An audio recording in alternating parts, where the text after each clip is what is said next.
Hi, I'm Dr. Amber Archuleta Lucero. This is Professor Claudia Chacon. Welcome to EPCC Talks.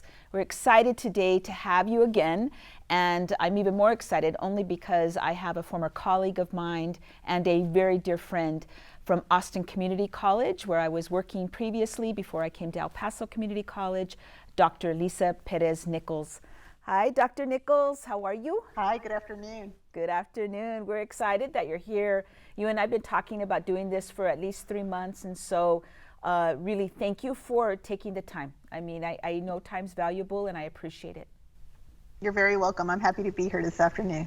So today we're talking a little bit about a couple of things. I wanted to talk to you about student engagement. I wanted to talk to you about interactions with faculty and students.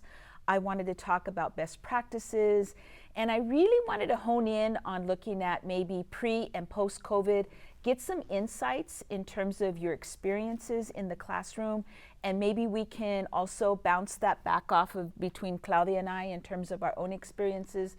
And so, you know, very informal conversation, and we just wanted to kind of engage and think about some of the things that have been happening over the past 2 years, and I'm really interested in hearing from you. So let's take a step back in time. You know, one of the things that we did, which I know Austin Community College did, is, you know, within a matter of 2 weeks, everything went online.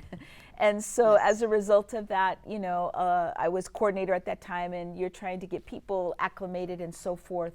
What was just your initial reaction pushing everything online? You're very tech savvy, by the way. Yes. You always have been. But Yes. I know doing, you know, things in the classroom and having that translate to doing things, you know, online is a little bit different. What was your initial reaction? What did it look like for you? My initial reaction when we were told that we most likely were not going to come back to the classroom was a big sense of panic, I'll be honest. I put my laptop up on my bar in my kitchen, and I pounded away for about 24 hours. I was actively trying to figure out, how am I going to organize everything? You know, how am I going to translate like the announcements I'd make in class into an online setting? So it was a bit of a panic response, I'll be honest, but I knew that the more organized I could be, which meant my entire spring break was nothing but that, right? Right. Just to ensure that when my students onboarded post-spring break, that they would be okay. One of the things I remember doing too is just, I'm like, you know, my online, my face-to-face people, what am I gonna do? Yeah. So I remember calling people as well. Hey, we're gonna Yes. we're gonna be online. Don't worry, take a deep breath. It's all good. Yes. But like you, I was a little stressed in terms of, Yes. is this gonna work? Let me ask Yes. you, the stuff that was online, were you lecturing live? At that point, I had asynchronous courses, like for my distance learning courses. So those were not online, so to speak, prior to the COVID moment. And then post-COVID, then it was lapsing into VidGrid and doing videos and, you know, PowerPoint with video and audio. And so it did become a lot more audiovisual immediately. I remember too, I think Claudia and I had talked about this, trying to be super flexible, right? I mean, it was like, Yes. you know, grades are significant, yes, but, you know, we were trying to get them to just take a breath with the next 8 weeks and just try to acclimate as best as possible. And I don't know if that was, you guys were going through the same thing in Austin. Absolutely. So the college was very supportive of us in that we were supposed to be as flexible and as, you know, modifying and adjusting, and just knowing that everybody's lives were just so different, right? So, and prior to the spring break, I was lucky in a way because I had already taught distance learning. So before my students, you know, ventured out into the new pandemic world we were going to live in, I remember telling them, like, okay, guys, I've taught online for a long time, you know, just trust me, it's going to be okay. So I just think like giving them that reassurance before they really left me and I never saw them again was really helpful. And I remember thinking to myself, you know, this will just last a short period of time, and then we'll be back, you know, in the norm, and then, you know, life continued to change. When you were, you know, making these translations for students and transitions, I should say, for students, were you having to think about, maybe forward think about, you know, some of the things that actually you do in the classroom on a daily basis, but kind of forward think how that's going to look with them, you know, online, and, you know, you sort of detailing 1, 2, 3, ABC, everything out.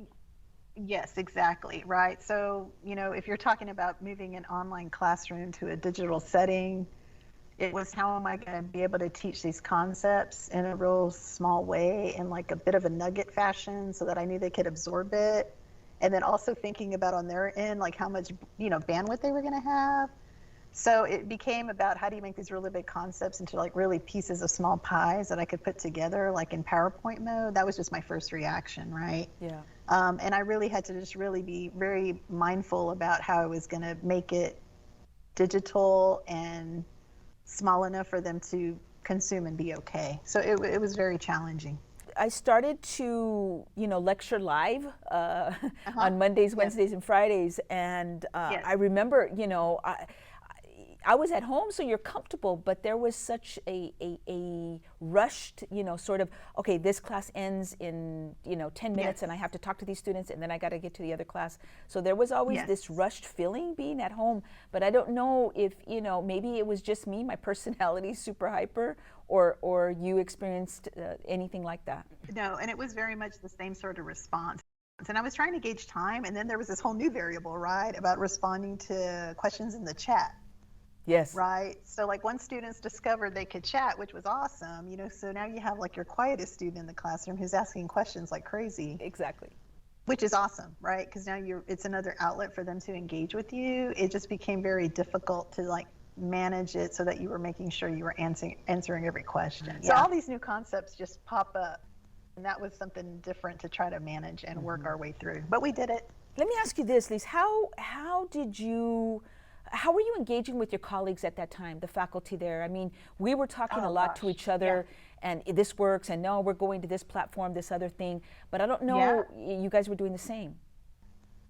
Right. So in our faculty, like as a department, the mode of action at that point was that our department chair essentially like assigned, I would say, more seasoned faculty that were like really good on the digital end, like you mentioned. I mean, I feel like I'm a kindergartner with the crayon, right, with technology. And so we were getting paired up with faculty that just had never even done like an LMS, right? Yeah. Like they had never used a learning management system. They didn't really know how to tackle it. So the goal was to like get those who were very, you know, seasoned, and then get the people who were just used to salt and pepper, and then pairing everybody up to move everybody forward. So it was an opportunity for me to work with faculty that I had never worked with before, and I still do today. You know, I just got an email yesterday from somebody I was helping at that time. One of the cool things we had, like experiences with people, you know, you see people in meetings, you say hello, but Yes. you know, you get an opportunity to really kind of delve in. So Yes. yeah, I felt that same thing as well. And I know Claudia wanted to mention some things. Well, I know that you ladies mentioned that, you know, now we're moving from a classroom to a home environment. So that's another thing, another layer that we have to add, right? Yes. Her and I would discuss, okay, so you're at home, where do I set up? And then is there lightning? Is there something in the background? Because students enter your personal space, and you try to make it as neutral as possible, but students end up making comments on things that, you know, what are those flowers behind you, miss? And you're like, oh, okay, that's not what the class is about. So it becomes a distraction, so you learn and you modify, right? Okay, so next time I'm not gonna sit here because it's too busy in the background. Where can I sit where there's just a blank wall, because I don't want them to get distracted. And it's, to a certain point, it feels like a violation of your personal space, but you have to. You have to modify and adapt. And you're inviting these strangers that don't know your personal life into your personal space. And then we kind of have to learn and adapt and feel okay with it. But I think that did add to the slight stress of it, right? And then you let family members know, you know, I'm going to be in a class. Please make sure that you don't come and interrupt. And every so often, if you have pets, they're going to interrupt, you know. So it's a very interesting dynamic. So we had to learn how to deal with our personal life, like the two bubbles are emerging, right? Our personal life and our professional life all in one space. And the same thing goes with students, because, you know, I had students whose moms were interrupted in the middle of a class session. So everybody would laugh, and, you know, you let it go, and then it kind of lightens the spirit, but then it's like you have to try to bring them back, right? So that becomes another complex layer of how we're going to handle these students, the environment, right? And so that's, you know, that added to the stress. And then, of course, you have colleagues texting and communicating. You know, this is how are you handling things? Of course, every personality handles stress different, right? There were colleagues that were very nonchalant, like, well, you know, they'll figure it out. And there's other people that were running around like headless chickens. You know, what do I do? Just panic. Everything was just panic, panic, panic. And so when you get these messages, so it's left up to me, how am I going to analyze and internalize this? So you have to kind of separate yourself from it, because you don't want to be influenced by those people that are just panic, panic, panic, panic, right? Because that affects you, you know. And I found myself doing that. Somebody would panic in my discipline, and then I'm thinking, holy cow, is this what's going on? But I had to sit down and be like, no, calm down. That's not your case. You handle your students differently. So that's another complex layer that we had to deal with, is how do you deal with students? How do you deal with your personal life? How do you deal with colleagues? How do you deal with all the things that we have to deal as academics, and, you know, the admin stuff, make sure that I got the emails. And so all these things are like added layers of complexity, and we still keep on modifying as time goes by, right? It's, to some point, this chaotic environment has kind of become normalized. Plus, we had to kind of suppress certain fires here and there, and, you know, adapt and modify. So I think we're kind of hitting that zone where it's kind of neutral to a certain point. Yes, every so often we deal with something chaotic, but it was a lot, like, to deal with when it reached just like boom, you know. And we have all these components that now we have to, you know, deal with at that moment and adopt and modify. And I think that's what many times we forget, that the reason why we felt so under stress and pressure is because we're bringing strangers into our personal life, and that's awkward.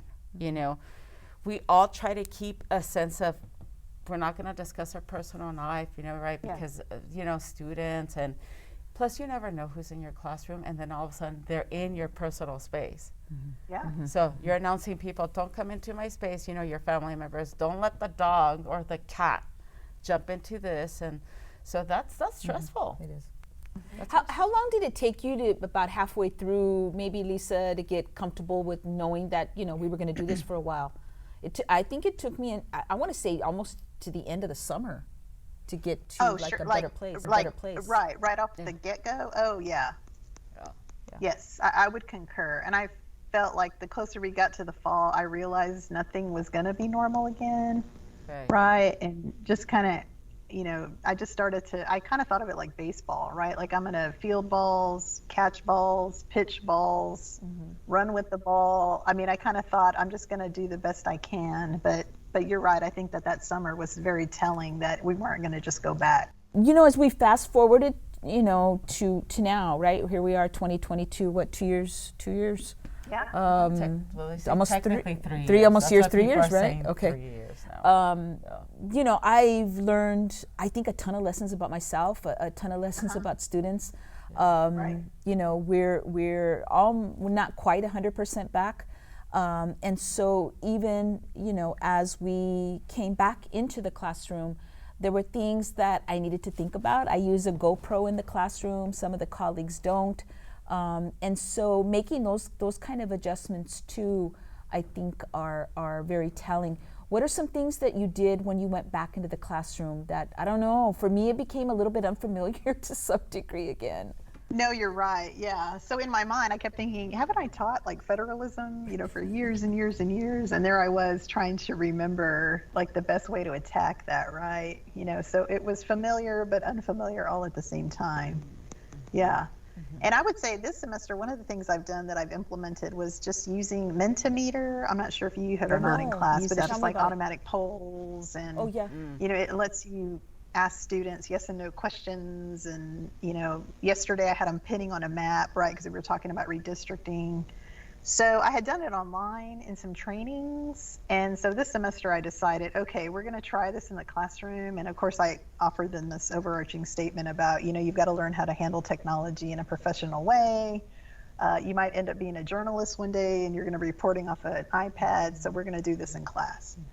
So I've been able to bring those kind of ideas into the classroom, and that's been very, very, very, very successful this semester. Lisa, as you guys maybe, we were talking off camera, maybe Austin Community College might go 100% in the fall. What do you, I don't know, what are you taking in? What are you leaving just in terms of the technology, the way in which you're kind of considering the classroom? I mean, there's so much, as Claudia said, for us to think about as we move ahead. That's a really good question. I was just kind of marinating with those ideas the other day, like, okay, looking at the fall, what is this going to look like, right? So I think part of it was prior to the pandemic, there might have kind of been this, you know, raising of the nose, you know, looking at someone on an iPad and, you know, or, you know, fussing at a student because they were on a cell phone. And now, I mean, students are taking notes on these devices, right? So I think it's going to be really hard to reel that back in. And I think that the other idea that's going to be big is the assessment component. You know, like, are we going to go back to like handing out paper in a classroom, or like, are we going to have them drag in devices and have them do the assessments online? And so I think those are going to be questions that we're going to have to really address quickly. Yeah. You know, I think about how, like what you said, you're sitting there and you're looking at a student, they're like, no, they're taking pictures with the phone. I mean, it's just, you know, it's so normal. And, you know, our classes right now are small enough where, you know, we can handle that, and we probably, like, you know, life will change as a result of that. When we get back to maybe 40 in a classroom, that's a little bit different, you know, the numbers, the numerics. I think on top of that, and this is what I had to analyze, is that what type of students we have in the classroom. For example, I tend to, I have different generations sitting in my classroom, especially as a community. So prior to COVID, I didn't think we had any of the Gen Zs, and now we do. And so I've noticed a difference between a millennial, Gen Z, a Gen X, and even so often you see a boomer in there, and it's like, okay, the Gen Z, so now that's another complex layer. Okay, so how am I going to handle this? I'm not going to teach how I used to teach the millennials, and I've been adapting. So now that's another layer that we have to figure it out. That's true. Because they receive the information so different. These people graduated from high school online. And so their approach is so different. And, you know, I noticed that with our classes, I turn around and I'll ask them something and they're not used to it. It's almost like, put a laptop in front of me. So, you know, they kind of hide. They want to hide. So it's like, now how do I grab them and try to get them to engage? It's not their fault. It's just, you know, life. That's what happened to all of us. But now that's something that I was thinking, like, Lord, now I have to add this. True. So how am I going to teach this? And then not only that, like I said, each generation will receive the information different. The demographics. So now, how do I put that in a classroom with 40 to 50? And sometimes there's a classroom that holds 100 students. How am I going to do this with all of them in here? That's true. So now we have to think about that too. At least I have. It's like, that's true. Yeah. You know, one of the things I was thinking about, Lisa, is Claudia and I talk about this a lot. You know, she's a very dear friend of mine. Is just how we've changed as human beings, as professors. You know, through this journey. You know, I feel like I'm a lot more tolerant of a lot of things. Yes, and we were having this discussion in the classroom, and then one of my students says, you know, I feel like I'm less tolerant, right? So there's these extremes in how we kind of view ourselves as professors and humans. What are some things you learned about yourself during the 2.5, 3 years as a human, as a professor, as we look back? That's a really great question. I think that the biggest, and there's been so many lessons, but I think one of the biggest ones for me is just how much empathy that I can pour out. right? Like Yeah. before I thought I was just giving so much of myself, and this just like made me dove spin and tail spin into just being empathetic. Yes, yes. And even still, you know, we get, I think, emails from students or conversations, face-to-face conversations, and you're listening to a story, and really for me, there's kind of, you know, sometimes just not a lot of judgment. I'm like, no, it's all good. It's okay. Let's see what we can do to work around this because, you know, the tension. Right. And then I've just even been very active, even just like learning and understanding like all the wraparound support services, right, that the college offers, and just doing my due diligence to really understand that so that when students approach me, I know how to properly respond. Yes, yes. Like, because I can't save everybody, right? You know, but my goal is to at least, you know, properly direct students, which I think is incredibly helpful. What do you see, Lisa, foresee and predict in the future for yourself as you know, look at life, as you said, these lessons learned and tweaks and some of the things, the maneuvers and the moves that you're going to make in the future with your students? I mean, I've always known you to be very innovative and creative in terms of I'm already looking at things, but you know, I am always interested in what Austin Community College is doing. You know, as a home for mine for like 10 years. So what are you thinking about for the future in terms of best practices? I've really been thinking a lot about how to just use the digital spaces that we're offered, right? So like, for example, like in Google, we've got these fancy Google Docs, you know, and I just really feel like encouraging students to like, you know, build a doc together, to take notes together, and almost not necessarily force them to collaborate, but to know that they can do it digitally because they're going to have to do it in the workforce, right? Mm-hmm. So things like that. The college also just implemented what's called Jamboard, which is like a big whiteboard. Right. So in class, I'll pop that up and just tell them, okay, you can write comments off to the side here and questions that you want to ask. So I think just using those mediums are going to be incredibly helpful. Mm-hmm. Like we just can't be afraid to try it. And I don't know, Claudia makes a good point about different demographics in the classroom, right? Yeah. And so as you know, we look to, you know, our students that are maybe non-traditional, trying to get them to be a little bit more comfortable with technology, at the same time trying to respect that space, right? Exactly. So, and then I'm even thinking like in a classroom, you know, so like, for example, I run these polls and I ask yes or no questions, and I'll tell students like, okay, if you don't have a device, just, you know, hold up your left hand for yes and, you know, your right hand for no. So, I mean, I'm just modifying on top of what you're doing already. Mm-hmm. And I just think if you have an outlet for that, it tends to work out. Yeah. You know, like if you can't answer it digitally, well, here's a hard copy, right? Take this with you and bring it back next time. And those kinds of things, those typically are the answer to those kind of problems. Yeah. I think what's exciting is that as Claudia says, we have the Gen Zers, you know, and they're so fast in terms of, you know, what they can do and how they can implement something right away. And at the same time, you know, my mind is like, okay, come on, you got to keep up with that. You know, I'm always trying to think about who am I in front of in the classroom? Who's my audience? Mm-hmm. Right? I agree. Yep. Yeah. So I think this will end our conversation with Dr. Lisa Perez-Nichols. I want to thank you for, again, the time and the energy, the effort, and always your kindness and your smile. You know, always makes me happy when I'm able to engage with you. So thank you so much. And then I don't know if Claudia has any last words. Thank you so much for joining us. I know Dr. Archuleta, she speaks of the college and her colleagues back at your other home in the past very, very highly of all of you. So I thank you so much, and thank you for inviting me to meet your colleague from your past home. So thank you so much for sharing your time and your knowledge and your space with us. Thank you so much. Appreciate that. Lisa, any last words, my friend? No, I don't. Nothing off the top of my head. I just wish you all the best, and just remember to keep playing ball. Right? Yeah. And this isn't the last time that you're coming on to the show, for sure, right? That's right. Okay. So thank you. On behalf of EPCC Talks, I'd like to thank you once again for joining us. Myself, Dr. Amber Archuleta Lucero, my co-host, Professor Claudia Chacon, and very grateful to Dr. Lisa Perez-Nichols from Austin Community College. Thank you again.